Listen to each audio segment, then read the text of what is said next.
김경래의 최강 시사. 코로나19 발생 이전의 세상은 이제 다시 오지 않습니다. 이제는 완전히 다른 세상입니다. 최대한 약속과 모임을 연기해 주시고 비대면으로 전환하고, 사실 코로나 이후에 우리의 노동 현실 어떻게 변할지 굉장히 불확실하다. 김경래의 최강 시사 연속 기획. 코로나19 언택트 시대. 노동의 그늘. 네, 이번 주에 연속 기획으로 보내드린 부분입니다. 코로나19 언택트 시대 노동의 그늘, 오늘 마지막 시간인데, 이 코로나19 관련해서 이게 뭐 코로나19는 뭐 방역 당국의 어떤 책임이겠죠. 이 앞으로 대응하는 건. 하지만 코로나19를 통해서 우리가 지금까지 있는데도 잘 몰랐던 부분들이 많이 보여집니다. 그 고강도 저임금 노동을 하고 있는 분들의 목소리, 그리고 위험, 안전 이런 부분들이 들춰지고 있는 거죠. 이것들을 어떻게 해결을 해야 될지 주무장관이십니다. 이재갑 고용노동부 장관을 스튜디오에 마지막으로 좀 모셔서 이 부분을 좀 여쭤보겠습니다. 안녕하세요. 예, 안녕하십니까? 멀리까지 나와주셔서 감사합니다. 예. 이 코로나19는 아까 말씀드렸듯이 이제 방역 당국이 이제 컨트롤하고 있는 거 아니겠습니까, 그죠? 근데 고용노동부도 뭐 직접적으로 이제 일자리가 줄기 때문에, 그죠? 그 부분에 대한 고민이 제일 크실 것 같고, 그리고 안전 문제 여러 가지 있을 것 같아요. 어떠십니까? 요새 가장 좀 중점적으로 관리하고 계신 부분들이? 저희 노동부에서 제일 1차적인 정책 관심사는 이제 고용 상황이고요. 일자리, 예. 일자리 대책입니다. 그에 따라서 그렇습니다만 또 방역과 관련해서도 저희가 사업장의 방역에 대해서는 저희가 담당을 하고 있습니다. 그래서 여러 가지 방역 지침도 저희가 전파하고, 네, 사업장에 대한 지원, 지도도 하고 있습니다. 그 방역 지침 말씀하셨으니까 그 얘기부터 좀 해볼까요? 이게 처음에 이제 초창기에 콜센터가 터졌잖아요. 예. 그죠? 그리고 저희들도 이제 엊그제 이제 콜센터에 직접 일하시는 분 연결도 하고 스튜디오에 모셔서 얘기도 들었는데, 이게 방역 지침이 제대로 잘 안 지켜진대요, 현장에서는. 왜 그러냐면은 원청하고 하청하고 이게 굉장히 나눠져 있어가지고 원청의 책임이 잘 안 간다는 거예요. 그럼 하청에서는 돈 때문에 안 해주고 원청은 책임 없다고 안 해주고, 그러면 일하는 사람들만 이제 안전 위험에 좀 노출되는 거 아니냐, 이런 불만이라고 할까요? 그런 그 얘기들이 많이 있더라고요. 이거 어떻게 좀 파악하고 계세요? 특히 콜센터 같은 경우에 원하청 관계에서 일을 하십니다. 대부분의 그렇죠. 경우에. 예. 이렇게 원하청 관계에서 일을 하실 때는 사실은 원청의 역할이 굉장히 중요합니다. 그래서 저희도 코로나19와 관련되어 있는 방역 지침, 예, 모든 사업장에 대해서 원하청 관계의 경우에는 원청이 하청 협력업체의 근로자들의 방역을 위해서, 네, 여러 가지 지원을 해주라는 그런 지도를 계속하고 있습니다. 그래서 이 콜센터의 경우에도 사실은 지난 3월 초에 이제 구로역 콜센터, 네, 거기서 이제 집단 감염이 발생했지 않습니까? 네. 그래서 그때도 이 콜센터에 대해서 전체적으로 저희가 일제 점검도 하고 했습니다만, 네, 그 중에서도 특히 원하청 관계 속에서 일을 하시는 대형 콜센터 업체들이, 네, 있습니다. 그리고 그런 부분들이 이제 금융이나 특히 금융 보험회사, 네, 신용카드 회사 이런 데가 많이 있습니다. 이런 데의 경우에는 저희가 직접 하기보다 그 업체의 소관 감독관청들이 있습니다. 그 소관 감독관청들이 그 원청 업체 분들을 다 불러서 한번 간담회도 하고, 그래서 그분들의 협조를 얻어가지고 여러 가지 좀 작업 환경 여건도 개선하는 그런 조치를 했었습니다. 근데 그게 간담회도 하고 그런 걸 촉구하는 건 좋은데, 결국 이제 책임의 문제, 법적인 책임이라든가 처벌의 문제라든가 이런 것들이 좀 엄격하게 만들어져야지 원청에서 신경을 쓰지 않겠느냐, 앞으로도. 물론 그렇습니다. 네. 그런 문제 때문에 2018년 12월 달에 정기국회에서 산업안전보건법이 전면 개정됐었죠. 예, 예. 전면 개정되면서 원청의 작업장 안에서 일어나는 모든 산재와, 네, 관련해 가지고는 책임을 지게 하고 거기에, 네, 대한 예방 책임을 줬었습니다. 그런데 이제 이런 감염병의 경우에는 사실은 산업안전보건법의 적용 울타리 안에 들어가느냐 하는 부분이 좀 불명확한 부분이 있습니다. 네. 그래서 이 부분은 지금 산업안전보건법이라기보다는 감염법 예방법이 그렇죠. 영역이죠. 예. 이 영역이. 예. 그래서 일단은 저희가 산업안전보건법에서 입법 취지에 준해서 원청업체들한테 좀 협조 요청을 하면서 지도를 했던 것입니다. 그 이게 그 감염병에 걸리면 이게 산업안전보건법 대상이 되기가 좀 어려운 부분인가요? 이제 이런 부분이죠. 그러니까 의료기관 같은 경우에서 이런 일이 생기게 네. 되면 그건 산업안전보건법의 영역이 분명합니다. 거기 분명한데 이제 일반 사업장의 경우에 일반 콜센터 같은 경우는 약간 좀 불명확한 것들이 많이 있습니다. 이건 지금 사실은 과거에 발생하지 않았던 사례이기 때문에 네. 사실은 법이 명료하게 정리가 되어 있는 것은 아닙니다. 그러니까 어쨌든 뭐 다른 부분도 마찬가지겠지만 방역과 관련해서는 아주 일차적이고 직접적인 어떤 공포가 있잖아요, 사람들이. 예, 그래서 원청의 책임을 좀 엄격하게 규제하고 만들어주는 책임을 지우는 그런 게 좀 필요하다. 현장 노동자들은 계속 그 얘기를 하더라고요. 저희도 이번 상황을 이렇게 겪으면서 감염병 예방법에 대한 보완 필요성이 여러 군데서 많이 보이는 것 같습니다. 예. 근데 이제 지금 산업안전보건법 말씀을 하셨는데 지금 다시 개정을 추진하고 계신 거죠?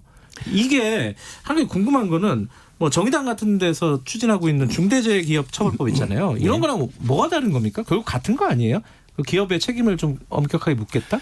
그런 취지는 같죠. 네. 취지는 중대재해기업처벌법이 이제 입법 요구가 입법 필요성에 대한 말씀들이 나오는 것이 산재가 발생, 산업안전보건법을 위반해 가지고 산재가 발생해서 네. 특히 사망사고 같은 중대재해가 발생했을 경우에 기업에 대한 처벌이 좀 강화돼야 되겠다. 네. 또는 경영 책임자에 대한 처벌이 더 강화돼야 되는 거 아니냐. 이제 네. 이것 때문에 시작한 것이지 않습니까? 예. 그런데 중대재해기업처벌법의 경우에 최근에 다시 국회에 제출된 법안이 있는데 그 법안은 약간 과거 내용을 좀 수정을 한 것으로 보이고요. 과거의 법안 같은 경우에는 이제 그 당시 국회 법사위에서 여러 개 검토 의견 나오고 네. 보면 몇 가지 법률적 쟁점들이 있습니다. 우리나라 형사법 체계하고의 정합성 문제와 관련해서 그래서 그런 문제들이 있었기 때문에 그것은 별도로 아마 검토가 필요한 거인 것 같고 법무부에서 검토하는 것 같습니다. 그 분야는. 저희는 이제 그런 입법 필요성과 관련해서 현행 법 가지고도 일단 저희가 어저께 국민들께 이렇게 발표드린 내용은 전면 개정되어 있는 산업안전보건법에도 여러 가지 가중처벌 규정들이 많이 들어가 있습니다. 네. 요것조차도 아직 그 법원에서는 잘 적용이 안 되고 있기 때문에 법원과 검찰청과 협의해서 개정된 산업안전보건법의 실효성을 좀 높이자. 그거대로 좀 해달라라는 반영해서 해달라라는 그런 말씀을 드린 것이고 그리고 최근에 제기되는 입법 필요성과 관련해서 개정된 법안을 저희가 쭉 검토를 해보면서 조금 보완이 필요한 부분이 있겠다라고 해서 몇 가지를 어떻게 이제 산업안전보건법을 연말까지 개정하겠다고 말씀드렸습니다. 어떤 사망사고라든가 중대재해가 발생했을 경우에 법인의 어떤 과징금을 물린다거나 이 부분을 좀 신설하겠다는 거죠. 그렇습니다. 근데 그게 좀 그것도 부족한 거 아니냐. 이게 이제 법인의 과징금 정도로 해결이 될 문제냐 이게 그것 때문에 지금 뭐 그게 없어가지고 이 뭐랄까 이게 사람들이 뭐 예컨대 화재 사건으로 이천 물류센터 화재 같은 이런 것들이 벌어진 것이냐 과연 좀 약한 거 아니냐는 비판은 어떻게 보십니까? 그 부분에 대해서는 좀 이런 부분에 대한 이해가 필요한 거인 것 같습니다. 우리나라 형법에서는 법인에 대해서는 우선 범죄 능력을 인정을 하지 않습니다. 그렇기 때문에 어떤 산업안전보건법을 위반한 어떤 행위자가 있고요. 그러면 그 행위자는 자기 행위에 대한 처벌을 받는데 그 사람이 처벌을 받을 경우에 이 법인이 이 사람에 대해서 이렇게 하지 말라고 하는 예방 조치를 해야 되는 주요 임무를 위반한 경우에만 이제 벌금을 받게 돼 있습니다.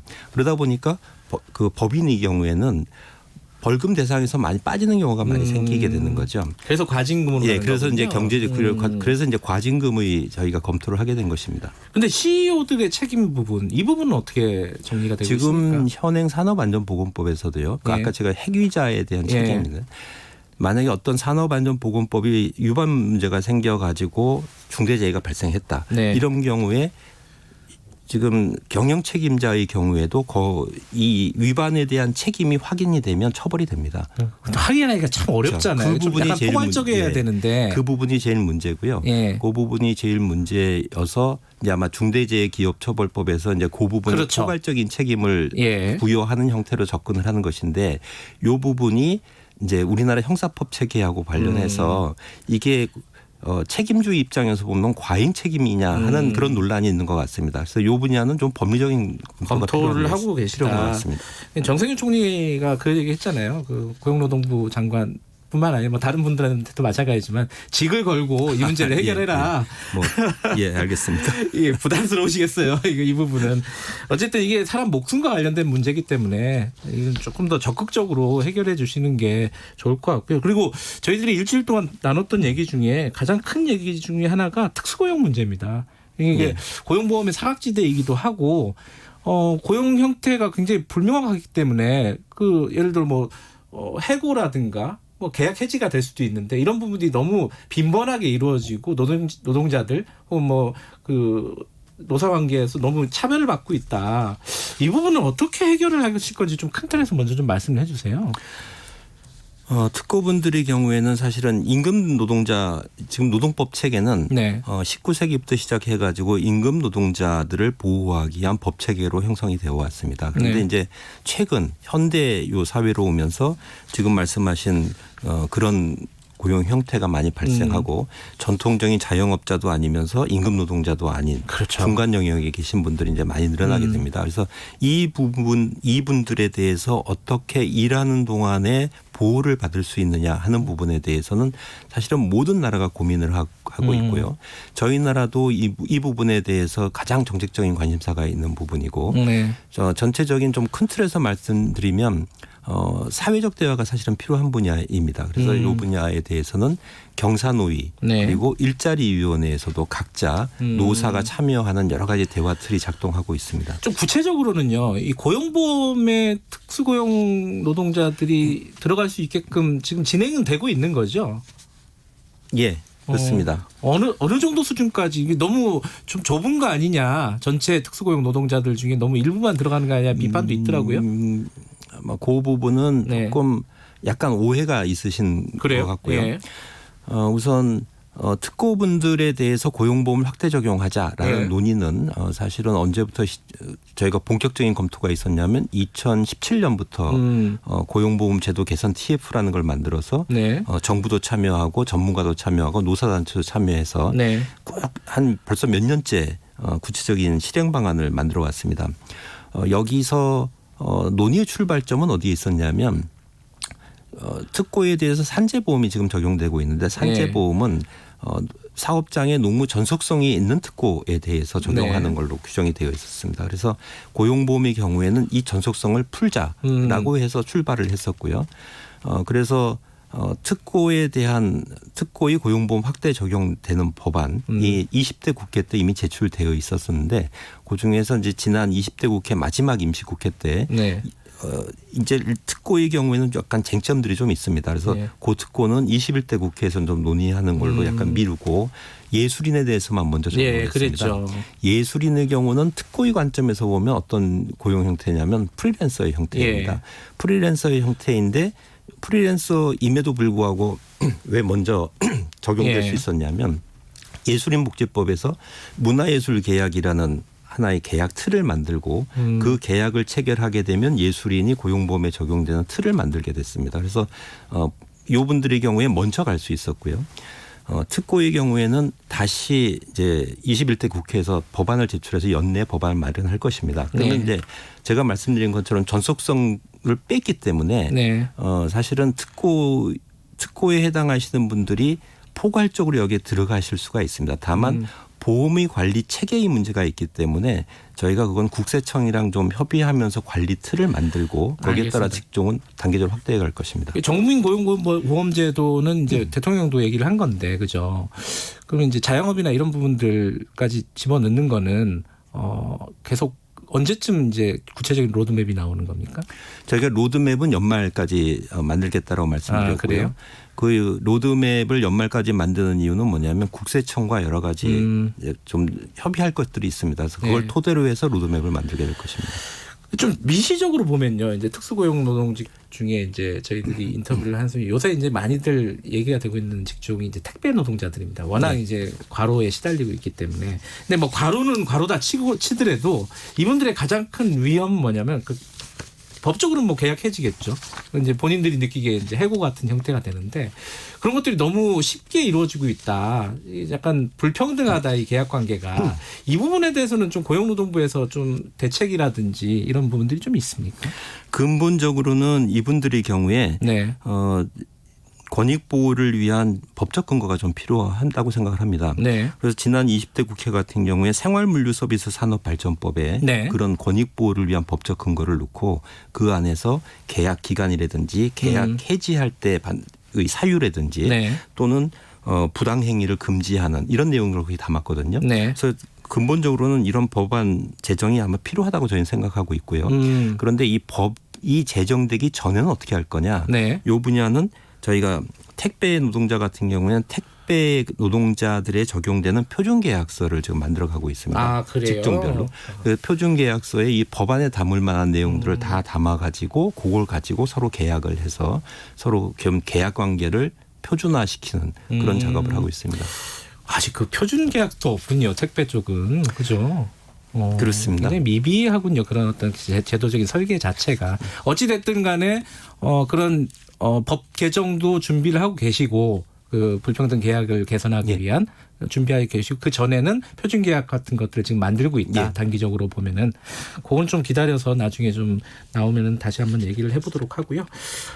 마지막으로요. 지금 이제 노동자들 뭐 안전이나 이런 부분들이 과거에 비해서 굉장히 사회적인 화두로 떠오르고 있는 게 사실입니다. 고용노동부의 전체적인 입장을 국민 여러분께 간단하게 말씀을 해주시고 마무리하는 걸로 하죠. 예. 산업안전 특히 산업안전과 관련해서는 뭐 국민적인 관심사인 것 같습니다. 네. 저희가 지금 산업안전보건법이 전면 개정이 되어 있고 전면 개정된 취지 자체가 원청위 자기 사업장에 발생하는 모든 산업 안전과 관련돼서 총괄적인 책임을 지는 것이기 때문에 이 법을 산업 현장에 법이 취지대로 적용시킬 수 있도록 그래서 노동자들이 좀 더 안전한 환경하에서 일을 할 수 있도록 최대한 노력해 가도록 하겠습니다. 알겠습니다. 오늘 나와주셔서 감사합니다. 네, 감사합니다. 이재갑 노동부 장관이었고요. 저희들이 한 주 동안에 코로나19를 계기로 해서 저희들이 새롭게 볼 수 있었던 어떤 노동의 현장, 간호노동, 콜센터 노동, 택배 노동 현장 얘기 들어봤는데요. 한 주 만에 뭐 이것들이 문제가 해결되지는 않죠. 앞으로도 계속해서 저희들이 관심을 가지고 얘기를 해 나갈 것을 약속을 드리겠습니다. 김경래 최강시사 듣고 계신 지금 시각은 8시 48분입니다.